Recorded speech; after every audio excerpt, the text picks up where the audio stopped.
Lady and gentlemen. Lady, kami muna kasi mamaya. Introduce natin. Yes. We have alin? Good morning.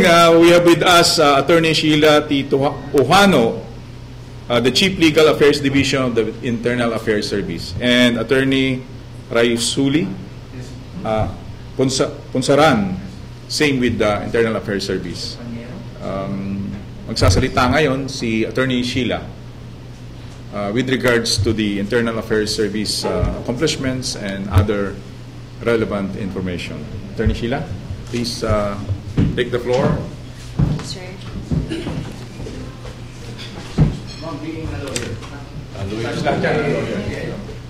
Hindi pa ako nag-start. Magandang araw po sa inyong lahat. IAS is created under RA 8551, known to be the PNP Reform and Reorganization Act of 1998, and it is embodied there in order to help maintain the mission and vision of the PNP.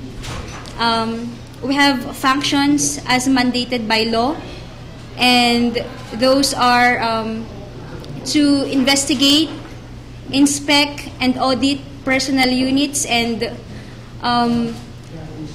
also we have the motu proprio investigations we conducted. And in motu proprio investigations, we have automatic investigations against erring police officers. In cases like there is death, illegal discharge of firearms, we also have violations, if there are violations of human rights, and also if there is violation of police operational procedures, we also conduct that motu proprio. And since 1999, we have 21 cases, administrative cases, pending in IAS.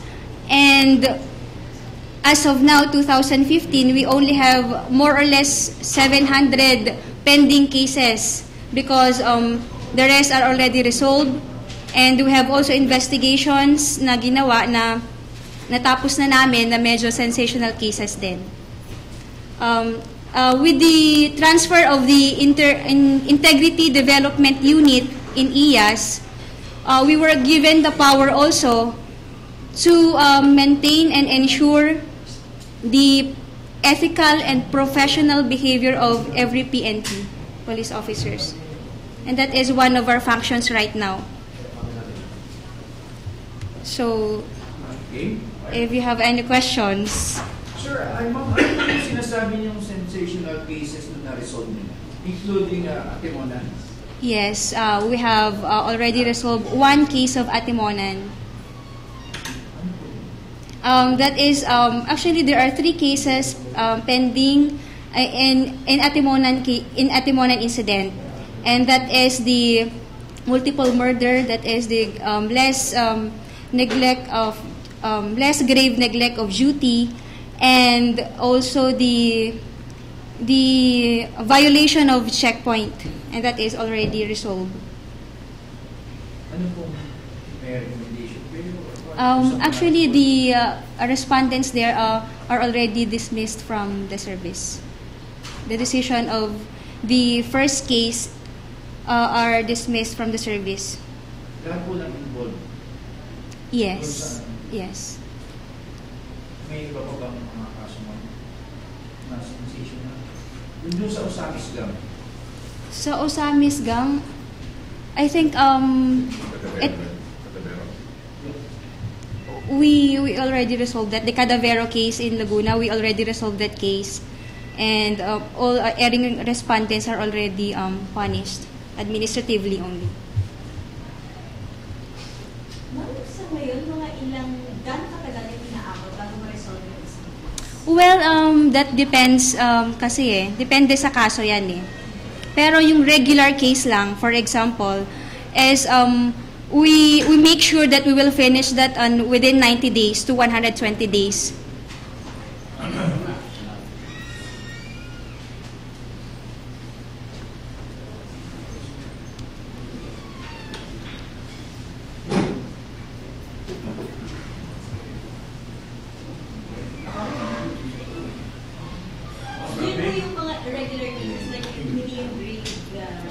When we say regular cases, it's not sensational cases, as what was discussed a while ago. When we say regular cases, are those cases that are filed by private complainants.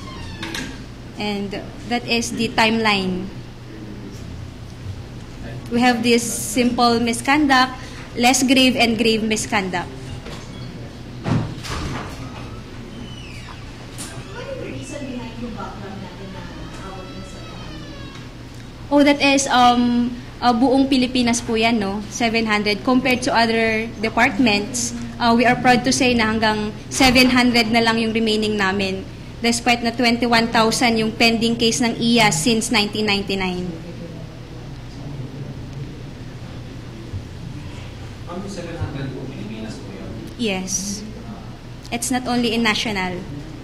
We have 13 regions RIAS. Ano po karamihan ng nature ng mga kaso? As of now, it is the violation of RA 9262 against the VAUSI. We make sure in IAS, we are very sensitive also as to the gender equality. As of now, nakikita namin na medyo dumadami ngayon yung kaso against RA 9262. Violations. Ibig sabihin po, out of 700, sa 700, mga ilang percent doon ng housing case na mga 30%. Masasabi natin 30% siya. After naman ng housing, ano naman ang mga next na mga kaso? We have also robbery and extortion. Meron din tayong illegal discharge of firearms. Meron din tayong mga violation of procedures, operational procedures ng PNP. Mga illegal arrest. Ma'am, having said that, di ba sabi nyo na 30% ng housing, wala bang nire-recommend ng IAS? Bakit lumalaki ang nananakit o ng mga... Actually, yeah. Ano nire-recommend niyo para sa reformation? Actually, we are recommending of, actually, there's a program already of IAS para matulungan natin ang ating mga kapulisan para mabawasan ang pang-aabuso sa mga kababaihan. Kasi we don't tolerate actually yung pang-aabuso nila sa mga kababaihan. Ang ginagawa po natin ngayon ay nakikipagtulungan po tayo ngayon sa mainstream, sa PNP po, para magkaroon po ng makipag-coordinate po sa kanila, sa kanilang programs regarding sa development of behavior and the integrity of a police officer. Tulad ng spiritual, kasi may mga programa po ang ating PNP po. Ano ma'am, a lack of awareness dun sa rights ng human student or is it a deliberate na violation? Paano yung nature yung vouching? Actually, based sa mga cases na nandito sa amin ngayon, minsan nagkakaroon ng abandonment. Yes, abandonment. Yung mga lalaki, yung mga person nagkakaroon ng abandonment. And then, hindi naman yung totally na talagang nananakit sila, pero yung abandonment, sa support, kasi part of ano yan ng BAUSI So marami pa rin pong pulis na babaero? Hindi ko po yun masasagot sa ngayon. May violent reaction niya sa kanila. Question ba yun? Question ba yun? So domestic po. Personal experience, man? Nakaungat ka. Ay,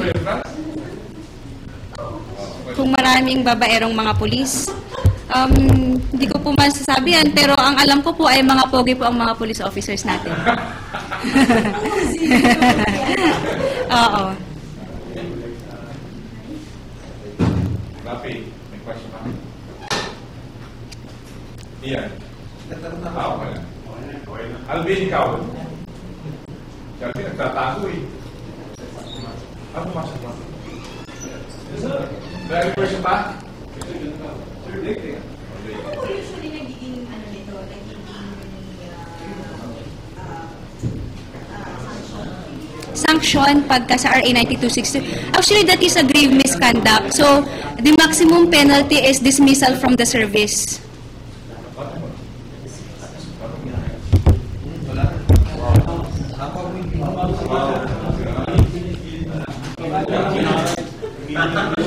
Sa baba ni ma'am. Marami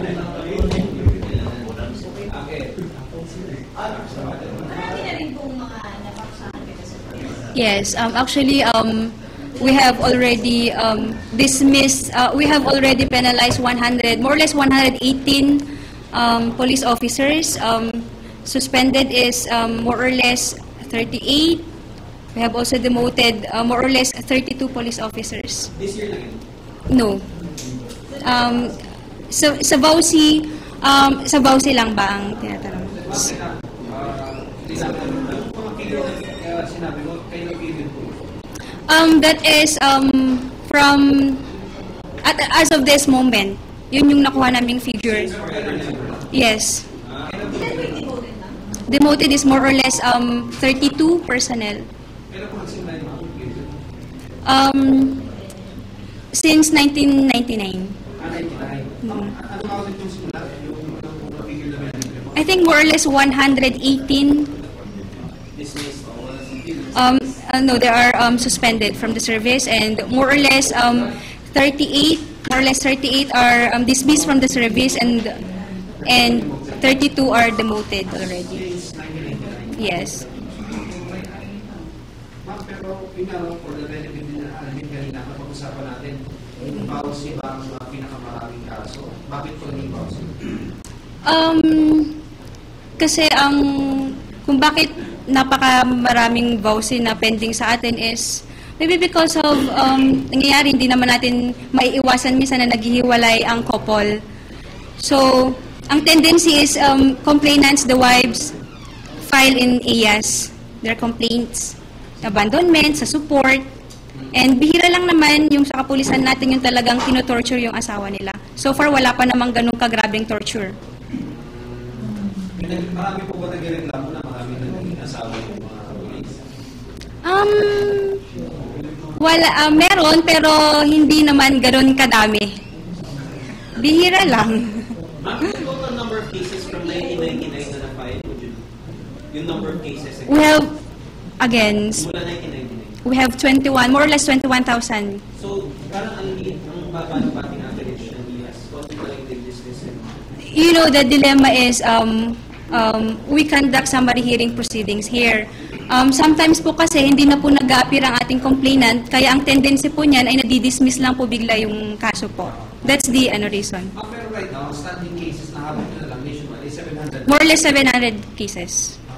So, out of 21,000. Yes. Target kung ma-resolve lahat by Actually, we have the Zero Backlog project conducted by our Inspector General Alexander Roldan. So, tinapos po namin siya last year. So, ngayon, yung mga pending na lang is mga 700 plus na lang siya. Ma'am, yun nga, to recap din yung kanina, out of 700, ilang percentage po yung nasa policy? Yun nga, sabi ko nga, mga more or less, ganun pa rin yung standing. Mga more or less 30% pa rin. Yung sa policy? Yes. And yung sa policy, ma'am, ano pong mga kaso yan? Minsan merong slight, kasi na-incorporate siya sa VAUSI, slight physical injury, meron din yung abandonment, merong non-support. Lahat pinapasok kasi administrative liability lang kasi to eh. Ilan na po ang na-dismiss na dito? Na-dismiss sa VAUSI? Meron na rin. Kasi grave misconduct na po ito. Ma'am, sabi niyo nga na may mga support group pwede ginagawa at recommendation para hindi na maulungan.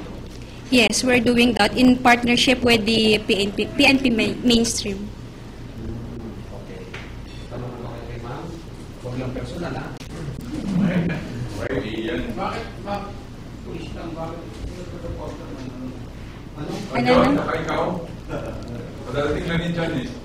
The late John Passionist. May tanong. Ay, hindi ka pala pwede mo rin.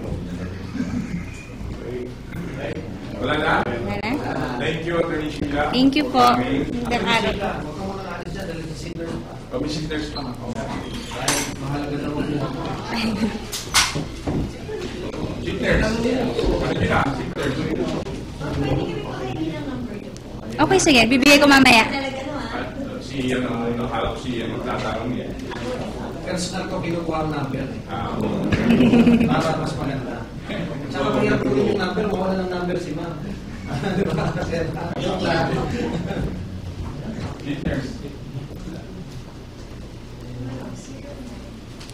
Bibigay ko mamaya. Teka, nakaon pa ba kayo? Ma'am, may tatanong pa pala kami sa iyo. Balik na kayo.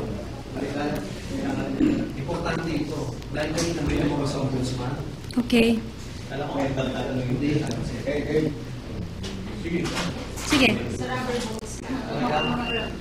Yung sa rubber boots ka, ma'am, kaya sa ni France, lumabas yung kanina sa ombudsman. Na pinapag-dismiss ng France, ang mga police, 19 sila. So pag ganyan ba na may sinabi ng ombudsman, may ginagawa ko bang iyas? Sinaserve niyo ba yan?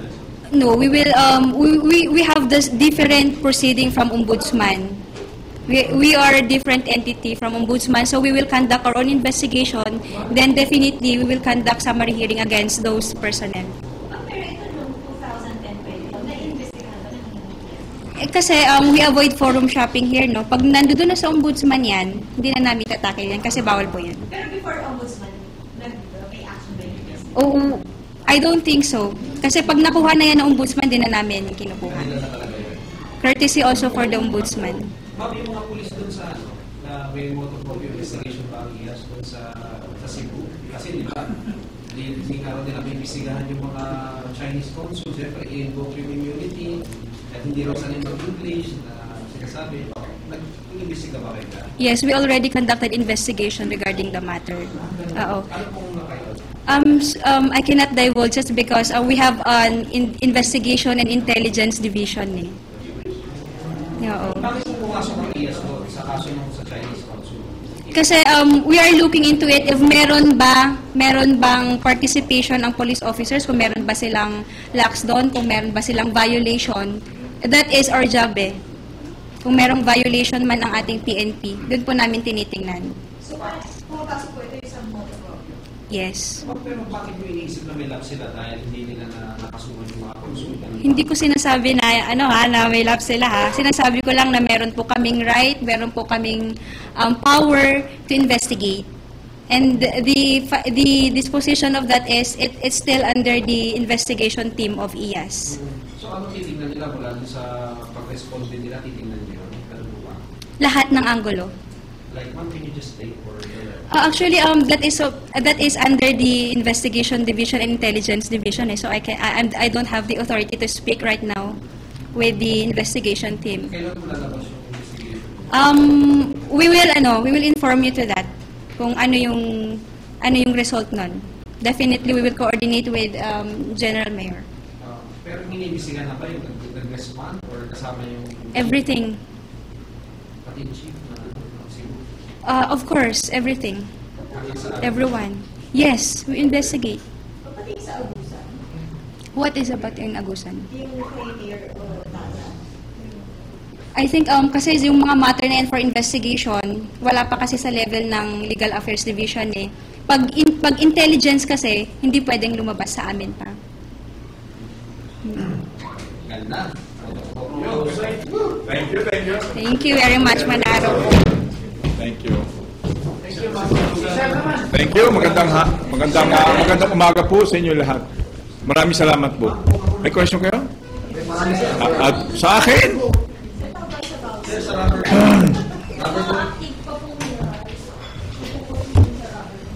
As regards to the decision of the Ombudsman, the Philippine National Police respects the decision of the Ombudsman. As based on the rules, we are given 5 days to implement such. May MR pa, diba? Because they can also file for TRO. Yes, there is a remedy of motion for the respondents to file motion for reconsideration, but the decision of the Ombudsman is immediately executory. So the PNP is directed to comply within 5 days. Tama ba, Atty.? Tama. Yes. Kailan po natanggap? It's with the office of the Chief PNP, so hindi ko alam kung anong specific date, but definitely next week there will be some developments. Sino yung highest ranking? Saan? Active ang isa sa mga, dun sa boat, no? You're talking about the boat. Yes, sir. Ang isa sa mga, kumbaga, key position is one is the Regional Director of Police Regional Office 8, that is Police Chief Superintendent Asher Dolina, the Deputy of the Directorate for Plans, Chief Superintendent Fernando Yuson.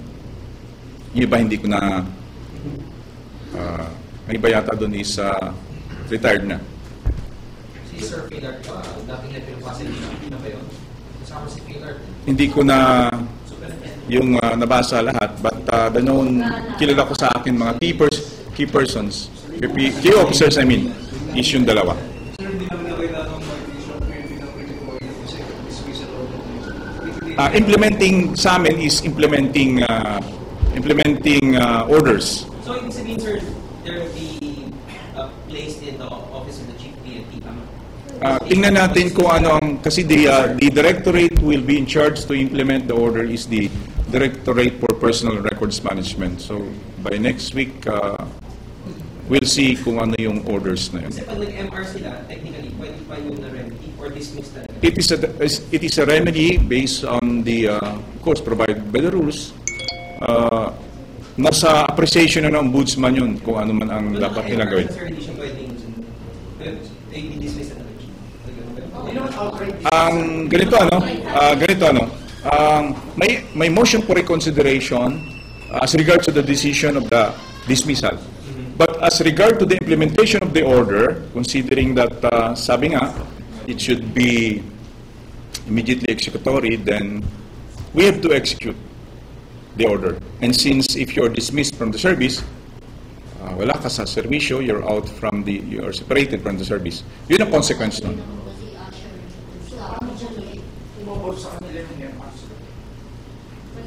Siguro tingnan muna natin ang magiging resulta kung sila ay ano ang mangyari. As regards to the next procedure or process that will be undertaken by the Philippine National Police by the hierarchy, let us just wait for it. But again, the Directorate for Records and Personal Management will be the one to implement the order.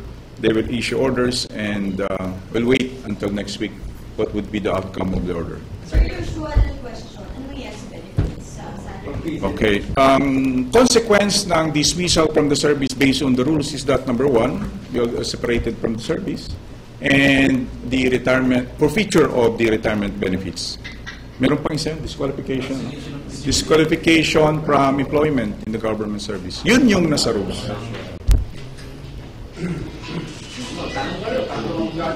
Okay. Yung 5 days na to implement, ano yun, sir? As upon receipt or upon the promulgation? Kasi 15 pa naman sa order. Upon receipt. Upon receipt? Yes, upon receipt. Kasama Kasi even though na-promulgate yun, but kung hindi naman alam nung concerned agency pa, ganun palagi ang rules, upon receipt yun. Alvin? Sir, yung mga retired na tumatanggap ng benefits, tigil na yun. O yung mga nakuha nilang benefits, ginagawa nila sa office. Kung ang titingnan natin yung rules, kasi nga nakalagay doon is forfeiture of retirement benefits. That means that it's one, tigil. Number two is that kung may retirement benefits ka, sabi nga, forfeiture eh. Sir, pero yung mga nakuha nilang benefits ko na sasabi ko nila o hindi na Ayun ang consequence nun, hindi ba? Kasi nga, forfeiture eh. So that means that strictly speaking, wala ka dapat benefits. That is the really the harsh, I mean, the consequence of a dismissal penalty. Sir, yung sa AK-47 may bago na ba? May decision na ng ombudsman doon, di ba?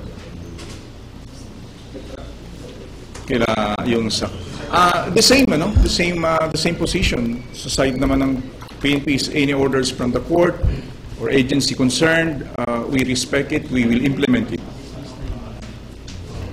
retired at dismissed na yun. Yung iba dun is retired, ang iba nga to suspended. Pero ano na rin sila, sir? Disqualified na rin sila. I mean, tanggal na rin sila. Yeah, it's the same consequence yun eh. Pareho lang ang consequence nun. Okay. Okay.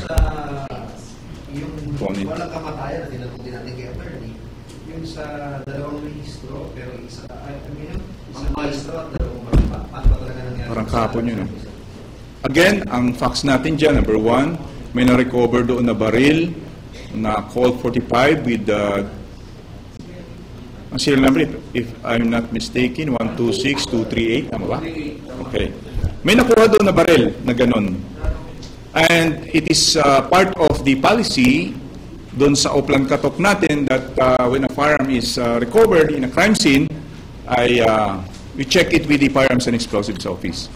And it so happened that after checking with FEO, there is a name licensee nung baril na yon, Tudor Calavera. Yun na nga. So pina-check natin to ensure, to check whether that firearm supposedly is nasa possession ng licensee. Kasi yun ang sa Oplan Katok natin And it so happened that napuntahan nga yung si Calavera at sinabi nga niya, nabenta niya kay Mago. And nakuha din kay Mago yung baril. And the firearm now is andyan sa Firearms and Explosives Office ngayon. The other firearm which was recovered from Mr. Mago, which was formerly the firearm in possession of Mr. Calavera, and it is under his name. So sir, hindi pa pwede i-assume na yung baril na nasa Cebu yun yung fake or replica? Sa ngayon, wala pa tayong information as whether sino ang original dun sa dalawa. Sir, are we Yes. investigating if there have been irregularities sa licensing? Or hindi yun yung focus ngayon? Sa ngayon kasi is ang unang-unang tinitingnan natin is unang muna establish mo dyan sino yung original, sino yung fake. Okay. Number 2 is that meron bang violation yung licensing. It appears meron. 1, expired na yung license niya. Number 2, before transferring the possession of a firearm to a transferee, supposedly, dapat yun in-process na muna ng Firearms and Explosives Office based on the rules. Bago mo ibigay yung baril doon sa pinaglipatan mo with all the documents, process muna doon sa Firearms and Explosives Office, and after issuing the license under your name, and that's the only time that the firearm should be in your possession. Otherwise, there is violation based on the rules of the Firearms and Explosives Office. Pero violations doon sa side ng Yes, yung nagbenta. Wala, kasi kung titingnan natin, nasa possession na nila yung baril. And once nasa possession ng licensee yung baril, then, ang rules dyan is that dapat, kung nakalisensya sa isang residence, andun lang dapat yung bahay. The firearm should be in the house of the residence of the licensee. Dapat dun lang. So we see no lapses on the side of I cannot see any lapses on the part of the FEO. Sir, yung nasa Cebu, kanina ang mga kapangalan yun? Kung titingnan mo nga iyan, is that, kasi yung serial number pareho din yung Colt 45 siya, Colt 45 din dito. Pag chinek mo sa FEO, is, yun ang nakalabas na pangalan. Ang fact dito is that there are 2 firearms with the same serial number. Question, sino may-ari? Ang may-ari nung isa na nakuha dun sa Manila, isa Calavera.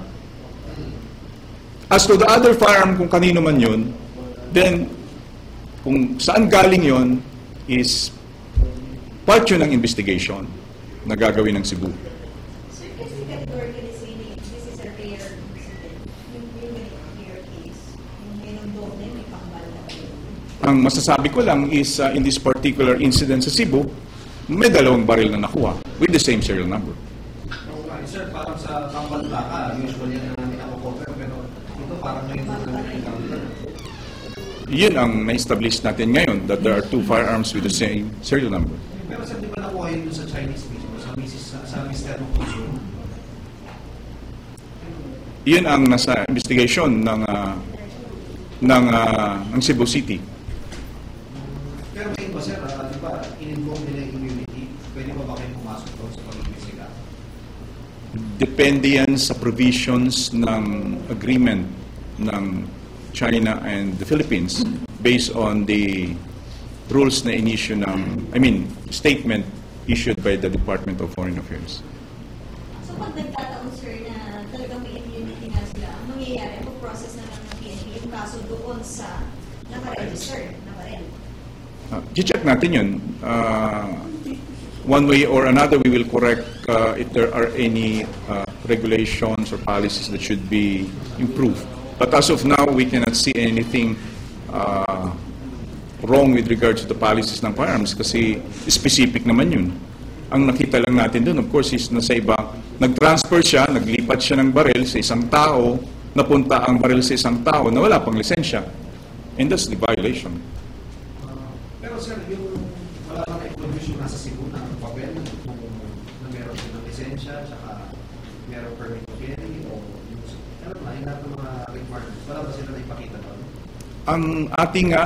Ang situation nga sa Cebu, number one, there was a difficulty in talking to the suspects because of the language barrier. Basta na-establish natin dito, number one, mayroong na-recover na baril doon, may na-recover sa Manila, it is registered to another person. Sir, as of the moment, nasa na po yung mga suspect, and are we on the process of turning them over to Chinese authorities? Nasa custody sila ng Cebu City Police. Kailan po yun dito, sir? We'll wait for advice ng Department of Foreign Affairs. Pero yun nga, sir, hindi ba sila wala bang ginawa yung Cebu City na, di ba, may language barrier, baka naman meron sanay mag-Mandarin, pinatanong ba sa kanila kung may lisensya sila, ano yung dokumento nung baka magkaiba ng pangalan? What do you mean, iba pangalan? Sir, kunyari, kung meron na interpreter, siyempre, kumakanong natin at Let us be reminded, but based on law, there is what we call the rights of the suspects. You cannot even question suspects unless they're in the presence of a lawyer. So suspects can remain silent. They can even not talk. So you cannot force them to say something.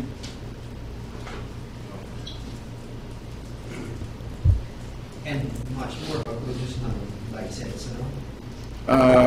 You can ask them to produce documents with regard to the firearms, but again, since it was already discovered that the firearms belongs to another person, accordingly, is dito natin pinocus muna yung actions natin.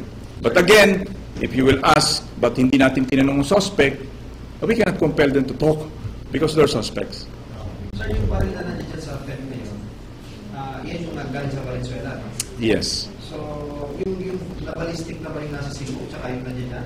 Sa ngayon is, we'll check with Firearms and Explosives Office kung ano yung ginawa nila at doon sa Cebu on the next step na gagawin nila with regards doon sa firearms na na-recover nila.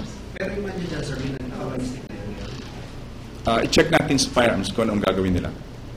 But kung ano yung na-recover and involved sa crime, yun yung binabalistic usually. Rafi? Thank you. John? Masa si John? Nasa loob na. Okay, thank you. Magandang umaga po sa inyo lahat. Maraming salamat po sa inyong pagdalo. Again, to our guest briefers, thank you, Attorney Sheila. Maraming salamat po.